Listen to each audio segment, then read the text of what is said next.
Hi all. നമ്മൾ ഈ സെക്ഷനിൽ സൈക്കോളജിയിലെ കുറച്ച് ഇമ്പോർട്ടൻ്റ് ആയിട്ടുള്ള പോയിന്റുകളാണ് നമ്മൾ നോക്കി പോകുന്നത്. ഓക്കെ, എക്സാം ഒക്കെ അടുത്തു അല്ലേ? അപ്പോൾ എത്രയും പെട്ടെന്ന് നമ്മൾ പഠിച്ച കാര്യങ്ങളൊക്കെ ഒന്നുകൂടി റീകോൾ ചെയ്യാന്നുള്ള ഒരൊറ്റ ഉദ്ദേശത്തിലാണ് നമ്മൾ ഈ ഒരു സെക്ഷൻ എന്നുള്ളത്. അപ്പോൾ നമ്മൾ എന്തൊക്കെ പഠിച്ചു, എന്തൊക്കെ നമ്മൾ അറിഞ്ഞിരിക്കണം എന്നുള്ളതാണ് മെയിൻ ആയിട്ടുള്ള പോയിന്റുകളൊക്കെ നമ്മൾ ഈ ഒരു സെക്ഷനിലൂടെ കവർ ചെയ്ത് പോകും. അപ്പോൾ എന്താണ് നമ്മൾ പഠിച്ചത്? സൈക്കോളജി അല്ലെ? അതിൽ തന്നെ നമുക്ക് കുറച്ച് കാര്യങ്ങൾ അറിഞ്ഞിരിക്കേണ്ടതുണ്ട്. സൈക്കോളജി എന്ന പദം ഗ്രീക്ക് വേർഡാണ് അല്ലെ? ഗ്രീക്ക് വേർഡാണ്. അതിൽ സൈക്കി എന്ന് പറയുന്നത് ആത്മാവാണ്, ലോഗോസ് എന്ന് പറയുന്നത് ശാസ്ത്രമാണ്. ഓക്കെ, ആ ഒരു പോയിന്റ് ഓർത്ത് വെക്കുക. അതായത് സൈക്കി, ലോഗോസ് എന്നീ രണ്ട് ഗ്രീക്ക് പദങ്ങളിൽ നിന്നാണ് സൈക്കോളജി എന്ന് പറയുന്ന ഒരു വേർഡ് ഉണ്ടായിട്ടുള്ളത്. ഓക്കെ, പിന്നെ നമ്മൾ എന്തൊക്കെയാണ് അറിഞ്ഞിരിക്കേണ്ടത്? പിന്നെ ഫാദേഴ്സ് ആണ്. ഫാദർ എന്ന് പറയാൻ പറ്റില്ല. നമ്മൾ സൈക്കോളജിയിൽ ഒരു 3 ഫാദേഴ്സിനെ നമ്മൾ പഠിച്ചു വെക്കണം. കാരണം ക്വസ്റ്റ്യൻസ് ഡിഫറെൻ്റ് ആയിട്ട് ചോദിക്കും.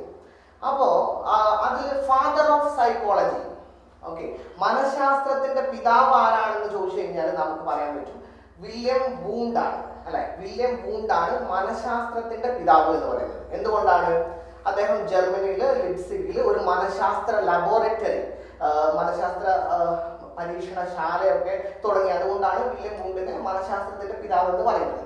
അതൊരു ഫാദർ. രണ്ടാമത്തെ ഫാദർ എന്ന് പറഞ്ഞാലാണ് മോഡേൺ സൈക്കോളജി. ഓക്കെ, അതായത് മോഡേൺ സൈക്കോളജിന്റെ പിതാവാര് എന്ന് ചോദിച്ചു കഴിഞ്ഞാൽ, ആധുനിക മനഃശാസ്ത്രത്തിന്റെ പിതാവാര് എന്ന് ചോദിച്ചു കഴിഞ്ഞാൽ നമുക്ക് സിഗ്മണ്ട് ഫ്രോയിഡ് ആണ് ആൻസർ വരുന്നത്. എന്താണ്? സിഗ്മണ്ട് ഫ്രോയിഡ് ആണ്. ഓക്കെ, ദെൻ എഡ്യൂക്കേഷണൽ സൈക്കോളജിന്റെ പിതാവാരാണെന്ന് ചോദിച്ചു കഴിഞ്ഞാൽ തൊണ്ടേക്കാണ് നമ്മൾ പഠിച്ചു വെച്ചത് അല്ലെ? തൊണ്ടേക്ക് ഉണ്ട്. അതുപോലെ തന്നെ നമ്മൾ എന്താണ്, നമുക്ക് ഹെർബർട്ട് എന്ന് പറയുന്ന ഒരു പേരും കൂടി ഓർത്തു നോക്കുക, ഹെർബർട്ട്. ഓക്കെ, കാരണം ഓപ്ഷനിൽ തൊണ്ടേക്ക് ആണെന്നുണ്ടെങ്കിൽ നിങ്ങൾ തൊണ്ടേക്ക് കർപ്പിക്കുക, ഹെർബർട്ട് ആണെന്നുണ്ടെങ്കിൽ ഹെർബർട്ട് കർപ്പിക്കുക. പക്ഷെ ആ ക്വസ്റ്റ്യൻ മിക്കവാറും ചോദിക്കാൻ സാധ്യതയില്ല, കാരണം അത് ചെറിയ കൺഫ്യൂസിങ് ആയിട്ടുള്ള ഒരു സംഭവമാണ്. അപ്പൊ നമ്മൾ 3 അച്ഛന്മാരെ പഠിച്ചിട്ടുണ്ട്. ഫസ്റ്റ് ഫാദർ എന്ന് പറയുന്നത് സൈക്കോളജിയുടെ പിതാവ് എന്ന് പറയുന്നത് വില്യം വൂണ്ടാണ്. മോഡേൺ സൈക്കോളജിയുടെ പിതാവ് എന്ന് പറയുന്നത് സിഗ്മണ്ട് ഫ്രോയിഡ് ആണ്. അതുപോലെ തന്നെ എഡ്യൂക്കേഷണൽ സൈക്കോളജിയുടെ പിതാവ് എന്ന് പറയുന്നത് തൊണ്ടേക്കാണ് അല്ലെങ്കിൽ ഹെർബർട്ട് ആണ്. ഓക്കെ, ഇത്രയും കാര്യങ്ങൾ നമ്മൾ ഓർത്ത് വെക്കുക. അതിന് കുറച്ച് ഇമ്പോർട്ടൻ്റ് ആയിട്ടുള്ള കാര്യങ്ങൾ. ഫസ്റ്റ്, നിങ്ങൾക്ക് ഈ സ്ലൈഡ് കണ്ടാൽ അറിയാം, ബുദ്ധിയാണ്. ബുദ്ധിയുമായി ബന്ധപ്പെട്ട് കുറച്ച് ക്വസ്റ്റ്യൻസ് നമുക്ക് പ്രതീക്ഷിക്കാം. അപ്പൊ നമുക്ക് ആദ്യം തന്നെ പറയാം, ബുദ്ധി പരീക്ഷയുടെ പിതാവ് ആരാണെന്ന് ചോദിച്ചു കഴിഞ്ഞാൽ ആരാണ്? ആൽഫ്രഡ് ബീനെയാണ്. ഓക്കെ, ബുദ്ധി പരീക്ഷയുടെ പിതാവ് എന്ന് പറയുന്നത് ആൽഫ്രഡ് ബീനെയാണ്. നിങ്ങൾ ഓർത്ത് വെക്കുക. പക്ഷേ ഇതിൽ നമ്മൾ ഈ ഒരു ടോപ്പിക്കിൽ നമുക്ക് ഇമ്പോർട്ടൻ്റ് ആയിട്ട് കുറച്ച് കാര്യങ്ങൾ പഠിക്കാനുണ്ടെന്ന് ഞാൻ പറഞ്ഞു. അതിൽ ഫസ്റ്റ് വൺ ആണ് ബഹുമുഖ ബുദ്ധി, മൾട്ടിപ്പിൾ ഇന്റലിജൻസ് എന്ന് പറയുന്നത്. മൾട്ടിപ്പിൾ ഇന്റലിജൻസ് എന്ന് പറയുന്ന ആശയം ആരുടെയാണെന്ന് ചോദിച്ചു കഴിഞ്ഞാൽ ഹവാർഡ് ഗാർണർ ആണ്. ആരാണ്? ഹവാർഡ് ഗാർണർ ആണ്.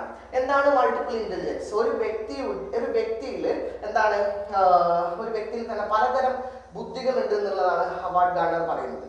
ഓക്കെ, അത് പല തരത്തിലുള്ള ബുദ്ധികളാണെന്നാണ് ഹവാർഡ് ഗാർണർ പറയുന്നത്. അന്തർലീനമായി കിടക്കുന്നു എന്നാണ് അദ്ദേഹം പറയുന്നത്. ഓക്കെ, അതിൽ ഏതൊക്കെ തരത്തിലുള്ള ബുദ്ധികളാണ്? ഫസ്റ്റ് നമുക്കറിയാം ഭാഷാപരമായ ബുദ്ധി അല്ലെ? ലിംഗ്വിസ്റ്റിക് ഇന്റലിജൻസ് എന്ന് നമുക്ക് പറയാം. ലിംഗ്വിസ്റ്റിക് ഇന്റലിജൻസ്, ഭാഷാപരമായിട്ടുള്ള ബുദ്ധി. ഓക്കെ, ഈ ഭാഷാപരമായിട്ടുള്ള ബുദ്ധി എന്ന് പറയുന്നത് അത് ഡെവലപ്പ് ചെയ്യാൻ വേണ്ടിയിട്ട് ക്ലാസ്സിൽ നമുക്ക് എന്തൊക്കെ പ്രവർത്തനങ്ങൾ കൊടുക്കാം? ചർച്ച കൊടുക്കാം, സെമിനാർ കൊടുക്കാം. അതിലൂടെ ഭാഷാപരമായിട്ടുള്ള ലിംഗ്വിസ്റ്റിക് ഇന്റലിജൻസ് എന്ന് പറയുന്നത് നമുക്ക് കുട്ടികളിൽ ഡെവലപ്പ് ചെയ്യാൻ പറ്റും. ഓക്കെ, അപ്പൊ ചില ക്വസ്റ്റ്യൻ പേപ്പേഴ്സിൽ കണ്ടിട്ടുണ്ട് റൈറ്റേഴ്സിനും പോയറ്റ്സിനും ഒക്കെയുള്ള ബുദ്ധി എത്തരത്തിലുള്ള ബുദ്ധിയാണ്? ലിംഗ്വിസ്റ്റിക് ഇന്റലിജൻസ് ആണ് അല്ലെ? നമുക്ക് ചിന്തിച്ചാൽ മനസ്സിലാവും. അപ്പൊ ഫസ്റ്റ് വൺ എന്ന് പറയുന്നത് നമുക്ക് ലിംഗ്വിസ്റ്റിക് ഇന്റലിജൻസ് ആണ്. അതുപോലെ തന്നെ പിന്നെയുള്ളത് യുക്തിപരവും ഗണിതപരവുമായിട്ടുള്ള ബുദ്ധിയാണ്, മാത്തമാറ്റിക്കൽ ഇന്റലിജൻസ് ആണ്. ഓക്കെ, മാത്തമാറ്റിക്കൽ ഇന്റലിജൻസ് വരുന്നു.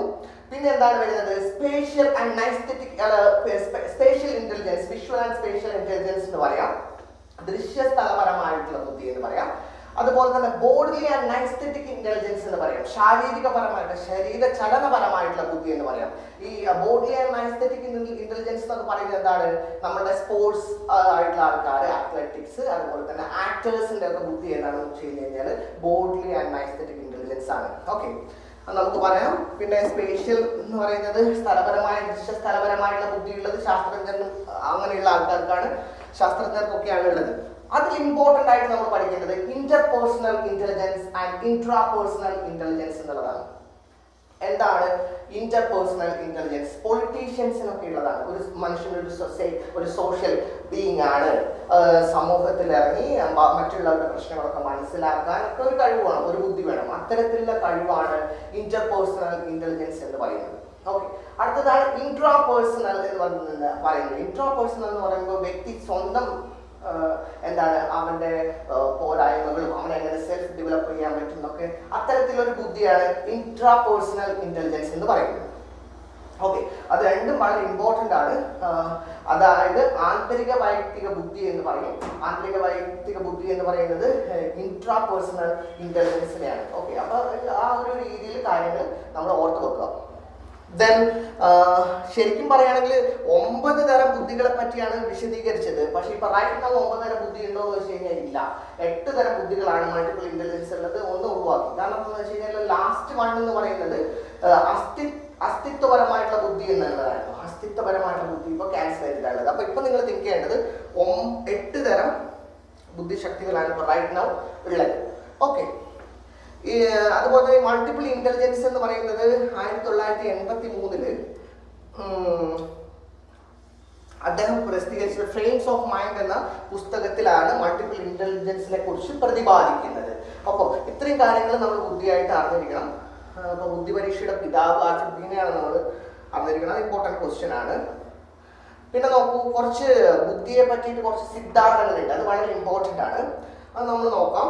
ഫസ്റ്റ് വൺ, ബുദ്ധിയെ പറ്റിയുള്ള സംഘഘടക സിദ്ധാന്തം ആവിഷ്കരിച്ചത് തേഴ്സ്റ്റൺ ആണ്. സംഘഘടക സിദ്ധാന്തം, ഗ്രൂപ്പ് ഫാക്ടർ തിയറി എന്ന് പറയും. ഗ്രൂപ്പ് ഫാക്ടർ തിയറി തേഴ്സ്റ്റൺ ആണ്. സോ നമുക്ക് കൺഫ്യൂസിംഗ് ആവുന്ന മറ്റൊരു കാര്യം മൾട്ടി ഫാക്ടർ തിയറിയാണ്. ബഹുഘടക സിദ്ധാന്തം. ബഹുഘടക സിദ്ധാന്തമാണ് അത് എന്ന് പറയുന്നത് തൊണ്ടേക്കാണ്. ഓക്കെ, മൾട്ടി ഫാക്ടർ എന്ന് പറയുന്നത് തൊണ്ടേക്കാണ്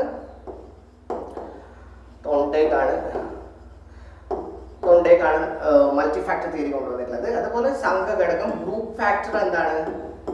ഗ്രൂപ്പ് ഫാക്ടർ തിയറി എന്ന് പറയുന്നത് തേഴ്സ്റ്റൺ ആണ്. ഇത് മറന്നു പോകുന്നത്. മൾട്ടി ഫാക്ടർ തൊണ്ടേക്ക്, ഗ്രൂപ്പ് ഫാക്ടർ തിയറി എന്ന് പറയുന്നത് തേഴ്സ്റ്റൺ ആണ്.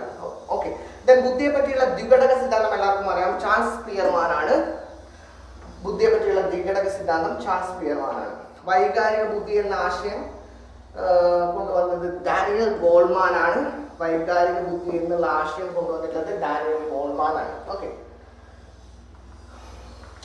ഇനിയിപ്പോ നമുക്ക് ഇതായിട്ട് ബന്ധപ്പെട്ടിട്ട് എന്താണ് പഠിക്കേണ്ടത്? IQ. ഇതായിട്ട് ബന്ധപ്പെട്ട് കുറച്ച് ചോദിക്കുന്ന ക്വസ്റ്റ്യൻ ആണ്. 135 മേലിലുള്ളവർ പ്രതിഭാശാലികളായിരിക്കും എന്നൊക്കെയുള്ളത്. 135 മേലിൽ IQ ഉള്ളവർ പ്രതിഭാശാലികളായ വിദ്യാർത്ഥികളായിരിക്കും എന്നൊക്കെയുള്ള രീതിയിൽ നമ്മൾ പഠിച്ചിട്ടുണ്ട് അല്ലെ. അപ്പൊ IQ റിലേറ്റഡ് ആയിട്ട് കുറച്ച് കാര്യങ്ങൾ ഓർത്ത് വെക്കുന്നത് നല്ലതാണ്. ഈ IQ-ല് ഈ ഒരു എന്താണ് mental age divided by chronological age into 100 എന്നുള്ളതാണ് IQ കാണാനുള്ള സൂത്രവാക്യം എന്ന് പറയുന്നത്. ഈ സൂത്രവാക്യം കൊണ്ടുവന്നിട്ടുള്ളത് എന്ന് പറയുന്നത് വില്യം സ്റ്റേൺ ആണ്. ഓക്കെ, വില്യം സ്റ്റേൺ ആണ് ഈ സൂത്രവാക്യം കൊണ്ടുവന്നിട്ടുള്ളത്. ബുദ്ധി പരീക്ഷയുടെ പിതാവ് ബീനെയാണ്. പക്ഷെ ഈ ഒരു ഇക്വേഷൻ കൊണ്ടുവന്നിട്ടുള്ളത് വില്യം സ്റ്റേൺ ആണ്.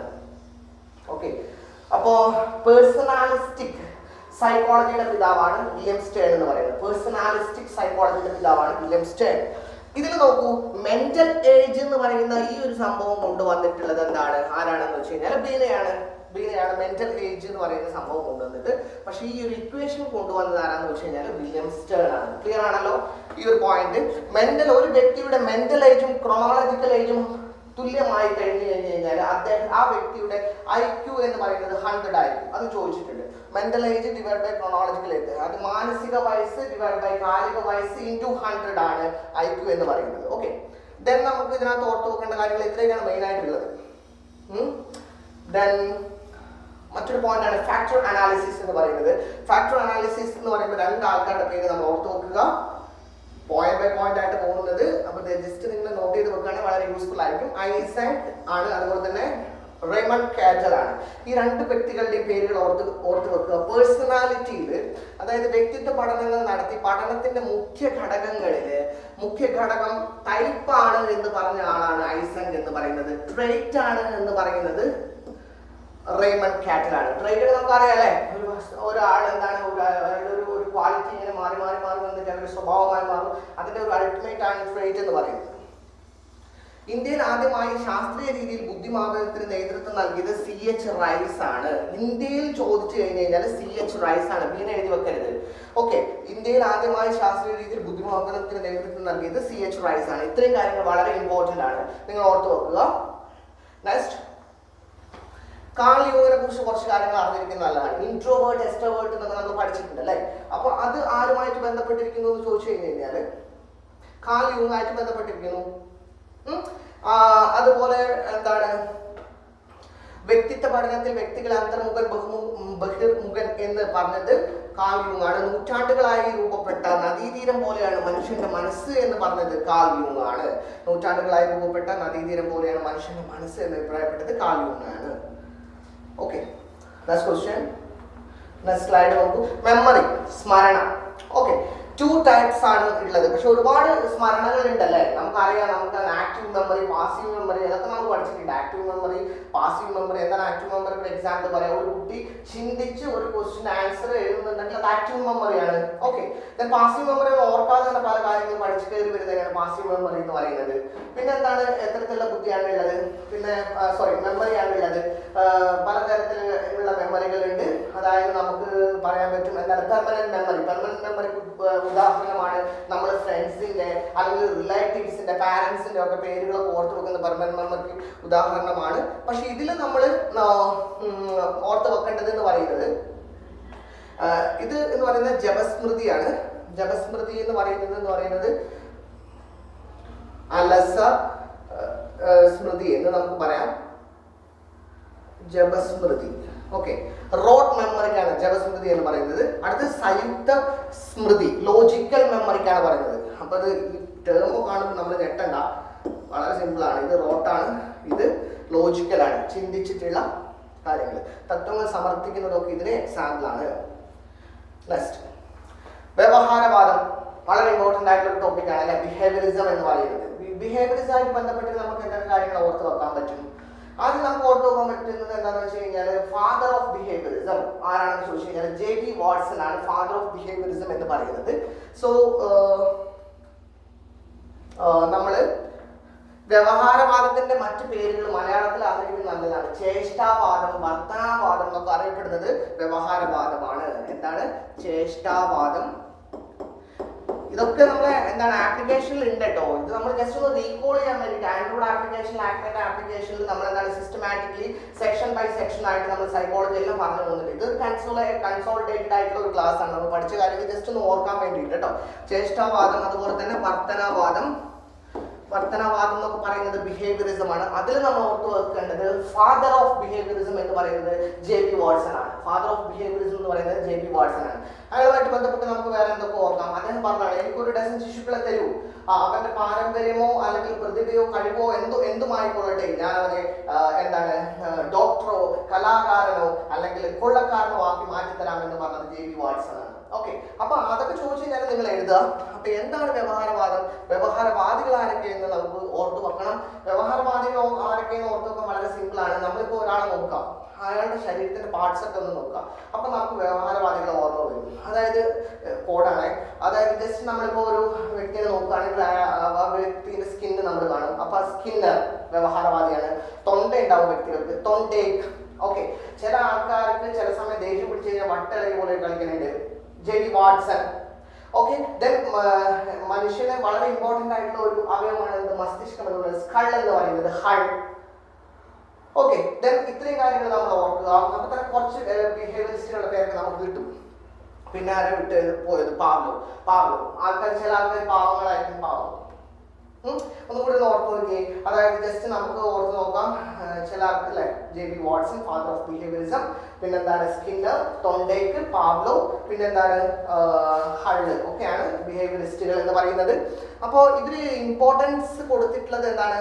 നമ്മൾ സംബന്ധവാദം എന്ന് പറയുന്നതും അനുബന്ധനം എന്ന് പറയുന്നതും പ്രബലനം എന്ന് പറയുന്നതും ഒക്കെ വ്യവഹാരവാദവുമായി ബന്ധപ്പെട്ടിരിക്കുന്നു നമ്മൾ ഓർത്ത് വെക്കുക. അതായത് ഓക്കെ, ആ ഒരു കാര്യങ്ങൾ ഓർത്തുക. സ്റ്റിമുലസ് റെസ്പോൺസിനൊക്കെയാണ് ഇതിന് ഇമ്പോർട്ടൻറ്റ് കൊടുത്തിട്ടുള്ളത്. അടുത്തത് ചോദക പ്രതികരണ യൂണിറ്റുകൾക്ക്, അതെപ്പോഴും ചോദിച്ചു കാണലുണ്ട്. ചോദക പ്രതികരണ യൂണിറ്റുകൾക്ക് പറയുന്ന പേരാണ് റിഫ്ലക്സുകൾ. എന്താണ് റിഫ്ലക്സുകൾ എന്ന് പറഞ്ഞു കഴിഞ്ഞാൽ ചോദക പ്രതികരണ യൂണിറ്റുകൾക്ക് കൊടുക്കുന്ന പേരാണ് റിഫ്ലക്സുകൾ എന്ന് പറയുന്നത്.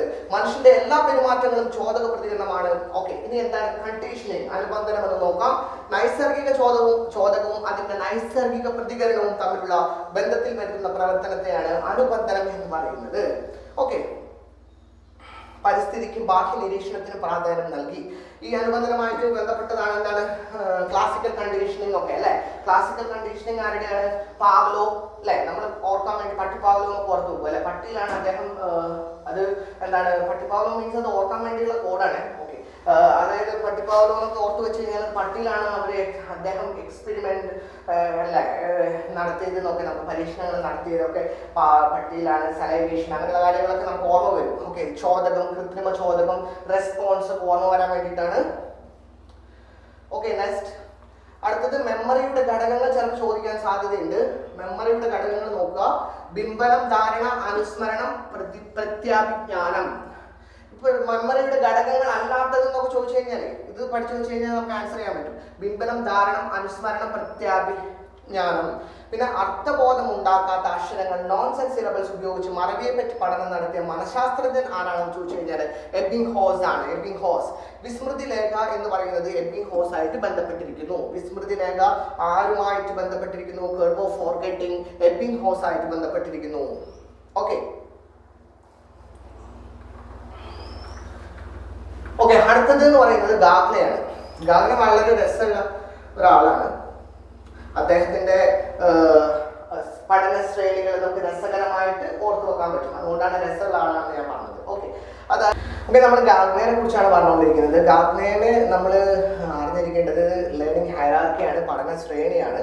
അപ്പൊ നമുക്ക് എന്താണ് അത് ജസ്റ്റ് ഒന്ന് നമുക്ക് എഴുതി നോക്കാം. താഴേന്ന് എഴുതണം കേട്ടോ. ഗാഗ്നെയുടെ ശ്രേണി നമ്മൾ എഴുതുന്ന താഴേന്ന് എഴുതാണ് നല്ലത്. Signal learning, stimulus response, okay, അതുപോലെ തന്നെ chaining, verbal association, multiple discrimination, concept learning, principle learning, problem solving. ഇത്രയും കാര്യങ്ങളാണ് ഉള്ളത്. LPSC എക്സാം എഴുതുന്നവർ അതിൻ്റെ മലയാളം വേർഡ്സ് കൂടി പഠിച്ചു കൊടുക്കുക. സംജ്ഞാ പഠനം, അതുപോലെ തന്നെ ചോദക പ്രതികരണ പഠനം, ശൃംഖലനം എന്നുള്ള അത് ആരുമായി ബന്ധപ്പെട്ടിരിക്കുന്നു? ഗാഗ്നെയായിട്ട് ബന്ധപ്പെട്ടിരിക്കുന്നു. വെർബൽ അസോസിയേഷൻ എന്ന് പറയുന്നത് എന്താണ്? ഭാഷാപരമായിട്ടുള്ള സംയോജനമാണ്. മൾട്ടിപ്പിൾ ഡിസ്ക്രിമിനേഷൻ എന്ന് പറയുന്നത് എന്താണ്? ബഹുമുഖ വിവേചനമാണ്. സി എന്ന് പറയുന്നത് കോൺസെപ്റ്റ് ലേണിംഗ് ആണ്, ആശയ പഠനമാണ്. പ്രിൻസിപ്പൽ ലേണിംഗ് എന്ന് പറയുന്നത് തത്വ പഠനമാണ്. പി എന്ന് പറയുന്നത് പ്രോബ്ലം സോൾവിങ്, പ്രശ്ന നിർദ്ധാരണമാണ്. അപ്പൊ അതിൽ ഇമ്പോർട്ടൻ്റ് ആയിട്ട് ചോദിച്ചു കാണുന്നത് പ്രശ്ന പരിഹാരം, അതായത് പ്രോബ്ലം സോൾവിങ് ആണ് ഉന്നത സ്ഥാനം ഗാഗ്നെ നൽകിയിരിക്കുന്നത്. അപ്പോൾ ജസ്റ്റ് നിങ്ങൾക്ക് അത് ഓർക്കാനുള്ള കോഡൊക്കെ ഉണ്ട് അല്ലേ? സുനിതേ ചാടിവാന്നൊക്കെ ഓരോരുത്തർ നമ്മളങ്ങനെ ഓർത്ത് വെക്കുന്നുണ്ട്. നമുക്ക് എന്ത് വേണമെങ്കിലും ഓർത്ത് വെക്കാം കേട്ടോ. ഇപ്പം സുനിതേ ചാടിവാ, മാവിൻ കൊമ്പിൽ PP എന്നൊക്കെ ഓർത്ത് വെക്കാം. നമുക്ക് അവിടെ നിന്ന് കിട്ടണമല്ലോ. ഒന്നാമത്തേത്, മൂന്നാമത്തേത് ഏതാണ്, നാലാമത്തേത് ഏതാണെന്നൊക്കെ ചോദിച്ചു കഴിഞ്ഞാൽ ഓർഡറിൽ ഇങ്ങോട്ടേക്ക് എണ്ണുക. Stimulus response, signal learning, chaining, verbal association, multiple discrimination, അതുപോലെ തന്നെ concept learning, principle learning, problem solving. Clear ആണല്ലോ? സുനിതേ ചാടിവാ, മാവിൻ കൊമ്പിൽ PP ഓർത്ത് വെച്ചോ. സിമ്പിളാണ്. നെക്സ്റ്റ് ഓക്കെ, കട്ട് ലെവനായിട്ട് നമുക്ക് എന്തൊക്കെ കാര്യങ്ങൾ ഓർത്ത് വെക്കണം? ഇമ്പോർട്ടൻ്റ് ആയിട്ടുള്ളൊരു പോർഷൻ ആട്ടോ ഈ ക്ഷേത്ര സിദ്ധാന്തം എന്ന് പറയുന്നത് ഫീൽഡ് തിയറിയാണ്. ഫീൽഡ് തിയറി എന്ന് പറയുന്നത് ഗസ്റ്റാൾട്ട് മനഃശാസ്ത്രത്തിന്റെ ഒരു വകഭേദമാണ്. ക്ഷേത്ര സിദ്ധാന്തം എന്ന് പറയുന്നത്, ഫീൽഡ് തിയറി എന്ന് പറയുന്നത്. അപ്പം ഫീൽഡ് എന്താണ് എന്ന് കർട്ടിലെവനാണ് ഇതിന്റെ പ്രൊപ്പനന്റ് എന്ന് പറഞ്ഞല്ലോ. കർട്ടിലെവനാണ് ക്ഷേത്ര സിദ്ധാന്തമായിട്ട് ബന്ധപ്പെട്ട് നമ്മൾ ഓർത്ത് വെക്കേണ്ടത്. അദ്ദേഹം ഫീൽഡ് എന്ന് പറഞ്ഞത് എന്താണെന്ന് വെച്ച് കഴിഞ്ഞാൽ ക്ഷേത്രം എന്ന് പറഞ്ഞത് അനേകം ആകർഷണ വികർഷണ ശക്തികൾ ഉൾക്കൊള്ളുന്ന ഒരു ജൈവ സ്ഥലത്തെയാണ് ക്ഷേത്രം എന്ന് അദ്ദേഹം പറഞ്ഞിട്ടുള്ളത്. അതിന്റെ കേന്ദ്ര ബിന്ദു എന്ന് പറയുന്നത് പേഴ്സൺ ആണ്. കേന്ദ്ര ബിന്ദു എന്ന് പറയുന്നത് വ്യക്തിയാണ്. ക്ഷേത്ര സിദ്ധാന്തത്തിൽ കേന്ദ്ര ബിന്ദു ആരാണ് എന്ന് ചോദിച്ചു കഴിഞ്ഞാൽ നമുക്ക് വ്യക്തിയാണെന്ന് പറയാൻ പറ്റും. അപ്പൊ അതുമായിട്ട് ബന്ധപ്പെട്ടിട്ട് നമ്മൾ പഠിക്കേണ്ടതെന്ന് പറഞ്ഞു കഴിഞ്ഞാൽ ചുറ്റുപാടുകളാണ്. 3 തരത്തിലുള്ള ചുറ്റുപാടുകൾ: മനഃശാസ്ത്രപരമായിട്ടുള്ള ചുറ്റുപാടുകൾ, ഭൗതികപരമായിട്ടുള്ള ചുറ്റുപാടുകൾ, സാമൂഹ്യപരമായിട്ടുള്ള ചുറ്റുപാടുകളൊക്കെയാണ് ക്ഷേത്ര സിദ്ധാന്തത്തിൽ കർട്ടിലെവൻ ഇമ്പോർട്ടൻസ് കൊടുത്തിട്ടുള്ളത്. അതിൽ നമ്മൾ ഓർത്ത് വെക്കേണ്ട ഒരു കാര്യം എന്ന് പറഞ്ഞു കഴിഞ്ഞാൽ ബിഹേവിയർ എന്ന് പറയുന്നത് എന്താണ്? Function of person and environment എന്നുള്ളത് എൻവയോൺമെന്റ് എന്നുള്ളൊരു ഇത് ഓർത്ത് വെക്കുക. ബിഹേവിയർ അദ്ദേഹത്തിന്റെ അഭിപ്രായത്തിൽ ഈ പേഴ്സന്റെയും എൻവയോൺമെന്റുമായിട്ടുള്ള ഒരു ഫംഗ്ഷന്റെ ഫലമായിട്ടാണ് ബിഹേവിയർ രൂപം കൊള്ളുന്നത്, വ്യവഹാരം രൂപം കൊള്ളുന്നത് എന്നാണ് കർട്ട് ലെവിൻ പറഞ്ഞിട്ടുള്ളത്. അതുപോലെ നമ്മൾ ഓർക്കണം, സാമൂഹിക മനഃശാസ്ത്രത്തിന്റെ പിതാവ് കർട്ട് ലെവിനാണ് കേട്ടോ. സാമൂഹിക മനഃശാസ്ത്രത്തിന്റെ പിതാവ് കർട്ട് ലെവിനാണ്. നമ്മൾ വൈഗോട്സ്കി ഒക്കെ പോയിട്ട് ചിലപ്പോൾ കർപ്പിക്കാൻ സാധ്യതയുണ്ട്. സോഷ്യൽ കൺസ്ട്രക്റ്റീവ്സ് ഒക്കെ ഓർത്തിട്ടെ, സാമൂഹ്യ ജ്ഞാന നിർമ്മിതിവാദം ഒക്കെ ഓർത്തിട്ടെ, അത് വേണ്ട. സാമൂഹ്യ മനഃശാസ്ത്രത്തിന്റെ പിതാവ് എന്ന് ചോദിച്ചു കഴിഞ്ഞാൽ കർട്ട് ലെവിനാണ്. മോഡേൺ സോഷ്യൽ സൈക്കോളജി എന്ന് ഓർത്ത് വെക്കുക. ദെൻ ഗസ്റ്റാൾട്ടിസ്റ്റ് ആരൊക്കെയെന്ന് വെച്ച് കഴിഞ്ഞാൽ കോഫ്ക, കോഹ്ലർ, വെർത്തിമർ, പിന്നെ ഇദ്ദേഹം ഉണ്ട് കേട്ടോ. അതുപോലെ തന്നെ നമ്മളുടെ എന്താണ് കർട്ട് ലെവിനും ഉണ്ട്. കോഫ്ക, കോഹ്ലർ, വെർത്തിമർ എന്ന് ഓർത്ത് വെക്കുക. അപ്പോൾ അതിൽ വെർത്തിമർ ആണ് എന്ത് ഗസ്റ്റാൾട്ടിസത്തിന്റെ പിതാവ് എന്ന് പറയുന്നത്. സാമീപ്യ രൂപം എന്നൊക്കെയാണ് ഗസ്റ്റാൾട്ടിന്റെ, ജർമ്മനിയിലാണ് ഇത് ഉദയം കൊണ്ടിട്ടുള്ളത്. അപ്പോൾ ഇത് എന്ന് പറയുന്നത് ഗസ്റ്റാൾട്ടിസം എന്ന് പറയുന്നത് സാമീപ്യ രൂപം എന്നൊക്കെയാണ് അതിന്റെ മലയാളം എന്ന് പറയുന്നത്. ഗസ്റ്റാൾട്ട് മനഃശാസ്ത്രത്തെ പരിപോഷിപ്പിച്ചിരുന്ന മനഃശാസ്ത്രജ്ഞരാണ് കോഫ്ക, കോഹ്ലർ, വെർത്തിമർ എന്ന് പറയുന്നത്. ഓക്കെ, അടുത്തത് ബോധന മാതൃകകൾ. ഇത് കുറച്ച് ഇമ്പോർട്ടൻ്റ് ആണ്, ഇതും കൂടി ഓർത്ത് വെച്ചോളൂ എക്സാമിന് മുമ്പേ. സാമൂഹികാനുകരണ മാതൃക എന്ന് പറയുന്നത് ഫ്ലാൻഡേഴ്സ് ആണ്. ഇതൊക്കെ നമ്മൾ അങ്ങനെ ഈ ഫ്ലാൻഡേഴ്സ് എന്നുള്ള പേരൊന്നും അങ്ങനെ പഠിക്കില്ല സൈക്കോളജിയിൽ. ചിലപ്പോൾ ഇതൊക്കെ ചോദിച്ചു കഴിഞ്ഞാൽ നമ്മൾ പോകും. സാമൂഹികാനുകരണ മാതൃക ഫ്ലാൻഡേഴ്സിന്റെ ആണ്. അത് ഫ്ലാൻഡേഴ്സ് ആണ്. ഇവിടെ ചെറിയൊരു എറർ വന്നത്. Flanders interaction analysis category system കൊണ്ടുവന്നത്, FIACS കൊണ്ടുവന്നത് ഫ്ലാൻഡേഴ്സ് ആണ്. അത് ഇമ്പോർട്ടന്റ് കൊടുക്കുന്നത്, അതിന്റെ മെയിൻ എയിം എന്ന് പറയുന്നത് അധ്യാപന പ്രക്രിയയെ വസ്തുനിഷ്ഠമായി വിലയിരുത്താനാണ്. എന്താണ്? അധ്യാപന പ്രക്രിയയെ വസ്തുനിഷ്ഠമായി വിലയിരുത്താൻ വേണ്ടിയിട്ടാണ്. അതുപോലെ തന്നെ മറ്റൊരു മാതൃകയാണ് ശാസ്ത്രീയാന്വേഷണ മാതൃക. ജോസഫ് ഷോബ് ആണ്. ശാസ്ത്രമായിട്ട് എന്താണ്? ജോസഫ് ഷോബ് ആണ്. ശാസ്ത്രീയാന്വേഷണ മാതൃക എന്ന് പറയുന്നത് ജോസഫ് ഷോബ് ആണ്. ഒരു ഡിഫറെന്റ് പേരായതുകൊണ്ട് എന്തായാലും മറക്കൂല, ഓപ്ഷൻ കണ്ടാൽ നിങ്ങൾക്ക് ഓർമ്മ വരും. അന്വേഷണ പരിശീലന മാതൃക അവതരിപ്പിച്ചത് റിച്ചാർഡ് സൂഷ്മാൻ ആണ്. റിച്ചാർഡ് സൂഷ്മാൻ ആണ് അന്വേഷണ പരിശീലന മാതൃക. എന്തെങ്കിലും നമ്മൾ അന്വേഷിക്കുന്ന സമയത്ത് എന്താണ് സൂക്ഷ്മമായിട്ട് അന്വേഷിക്കാമെന്ന് എന്തെങ്കിലും ഓർത്ത് വെക്കുക. റിച്ചാർഡ് സൂഷ്മാൻ. അന്വേഷണ പരിശീലന മാതൃക റിച്ചാർഡ് സൂഷ്മാൻ. മുൻകൂർ സംഘടനാ മാതൃക ആവിഷ്കരിച്ചത് ഡേവിഡ് ഒസുബൽ ആണ്. മുൻകൂർ സംഘടനാ മാതൃക ആവിഷ്കരിച്ചത് ഡേവിഡ് ഒസുബൽ ആണ് അല്ലെ. മീനിങ്ഫുൾ വെർബൽ ലേണിംഗ് അല്ലെ, അതൊക്കെ അദ്ദേഹത്തിന്റെ കോൺസെപ്റ്റ്സ് ആണ് അല്ലെ. മീനിങ്ഫുൾ വെർബൽ ലേണിംഗ്, സ്വീകരണ പഠനം എന്നൊക്കെ പറയും. Okay, next. വ്യക്തിത്വ മാപന രീതികളെ മൂന്നായി തരംതിരിച്ചത് ഡോക്ടർ റോസൻസ്വൈഗ് ആണ്. വ്യക്തിത്വ മാപനങ്ങളെ മൂന്നായിട്ട് കാറ്റഗറൈസ് ചെയ്തിട്ടുണ്ട് റോസൻസ്വൈഗ്. അതെന്തൊക്കെയാണ്? ആത്മനിഷ്ഠാ രീതി, വസ്തുനിഷ്ഠാ രീതി, പ്രക്ഷേപണ രീതിയാണ്. വസ്തുനിഷ്ഠാ രീതിക്ക് ഉദാഹരണമാണ് സോഷ്യോമെട്രി. സോഷ്യോമെട്രി ആരും കൊണ്ടുവന്നതാണ്? സാമൂഹ്യമിതി.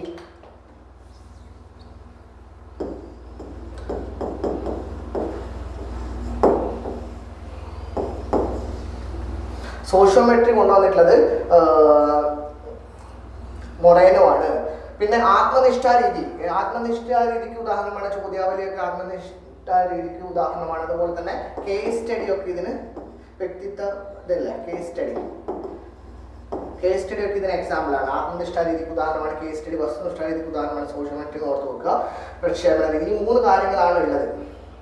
വ്യക്തിത്വ മാപന രീതികളെ മൂന്നായി തരംതിരിച്ചത് ഡോക്ടർ റോസൻസ്വൈഗ് ആണ്. ഇത് ഇമ്പോർട്ടൻ്റ് ആണ്.